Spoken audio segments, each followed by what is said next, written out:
very bad time in my life, the one time in particular I'm speaking of, where my then husband told me that he wanted a divorce. And I took approximately 8, I don't remember what the dosage was, but 8 Xanax pills in front of him. And I drove from where I lived in Orange County to the Norwalk area and went to see my therapist, who was holding some groups in this area. And I did not feel the effects of the pills at all when I drove to see him. I did not feel the effects of the pills at all when I left there an hour and a half later. And I had no car accidents. I was not stopped. My driving skills were very good. And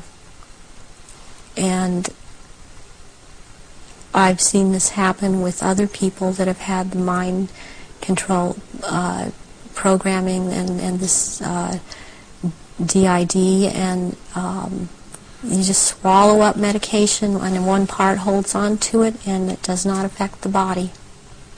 So if you're in a compartment that is not connected to taking the pills, you're not affected by it. But if you were put into that compartment that took the pills, if you like, you would be affected by them. Yes, and you can also have, what they can do with you is have a whole bunch of alters or parts lined up that, okay, you will be out from this point to this point, and then you, this next part, will be out at this, from this point to this point. They can keep going like that. It can be a very complicated, long thing, but they can line them up that way. That's the way the programming goes. Do you think this could explain the apparent mystery of a alcohol reading of Henri Paul that was equivalent to 8 Scottish on an empty stomach, while the video evidence of the Ritz Hotel security cameras is that this was not a man in the minutes before he drove Diana into the tunnel that was in any way at that level of drunkenness? Yes, that can very well explain it. With this kind of mind control programming that they do, once you go into that mode that they want you in, you can be hurt and in a lot of pain, or you can be drugged to the gills, or have drunk too much, and you appear to be in no pain at all, appear to be perfectly with it, and you don't feel it. You feel all right. People would find it difficult, just coming from their own experience and observation, that someone could drive a car into a tunnel at considerable speed and pick out among 30-odd the 13th pillar. How is that possible to program someone to do that? Because that someone has been taught and programmed and taught and programmed and taught for quite a while how to do this at a very fast speed. The mind works very fast, and if they have the mind and body connected the right way, they can drive.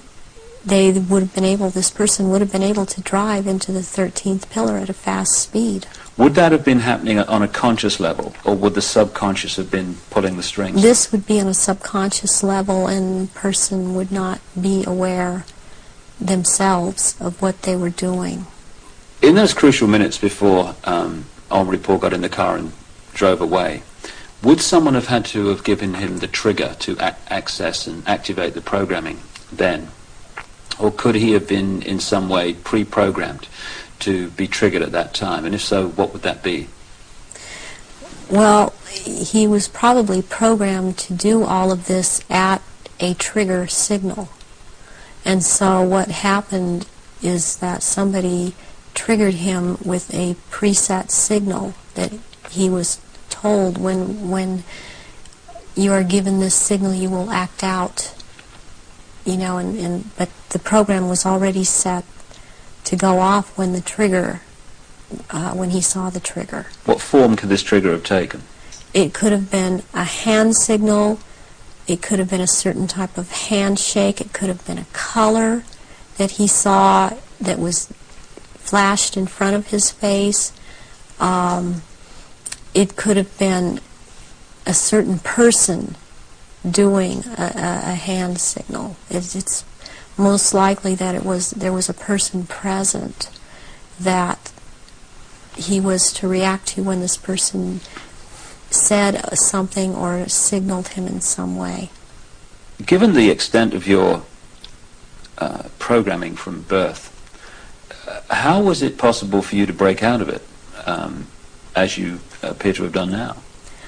One thing that happened is that in 1989, my programmer handler died, who was Mengele.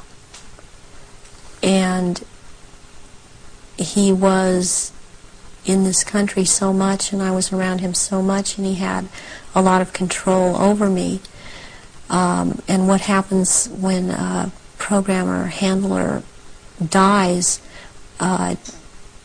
they usually have taught the person that they've been working with, to be very, very loyal unto death to them, and that's something that they, in the end, it works against everything, because when they die, even someone else coming in and trying to take over, a lot of these altars are not open to that and are loyal to that one person. And in my case, Baron Guy de Rothschild is the one that tried to take over. And for some number of years, there was a lot of the time, half the time they got their way, and half the time they didn't. And in major things, they did not get their way. One of the things that I went out and did in 1993 was I cut my hair off, and because I was publicly seen and known to have very, very long hair, I could no longer be seen. I could not be seen with my hair cut off short. This would have caused a lot of questions with other people that had been programmed. And they still tried to carry on with other parts where I wouldn't have to be publicly seen, because they still consider me to hold this status. And they still consider me their property. I was always told I was their property. One question that people would ask is, given all that you know, why don't they just take you out? They still have plans for me, and this was told, who has spoken with Baron Guy de Rothschild, that they have plans for me, and they plan to try to have me back because of the psychic abilities, and that is not going to happen. In the little bit of tape we've got left, could we just turn the subject to the jury you've got to your left there? What is that? Was that part of the rituals that you were involved in? The first one, this is a child's ring. It is a 14-karat gold white, or 14-karat white gold ring with a diamond in the middle of a hexagram, or a hexagonal shape, and it looks like a hexagon if you were able to look closely at the diamond. This was returned to me by my ex-husband, who told me, well, this was in your daughter's clothes. And this was a message to me, and it was a trigger to me for him to do this. Very well, any high-ranking survivors that I have talked to that know of this ring know that it's from Mothers of Darkness. And this it would be very unusual. I mean, I don't know of anyone else that has a ring like this in their possession at this point in time. And what's the necklace? The necklace here is made out of copper, and it's very Egyptian, and it was given to me when I turned 19, and that's an important age because you really start at the position I was at, having these psychic powers in full effect and being allowed to do this in full effect during rituals, and this was worn during certain rituals. Why copper, and why have it at all? Copper is a transmitter. Copper has always been used in the occult. It has a specific meaning. The meaning it has is because I had a triad of altars that were very active in a lot of rituals, and the triad was Isis, Osiris, and Horus. And Isis was the part that drew down the moon, and Osiris performed the rituals, and Horus was what was born of performing those rituals.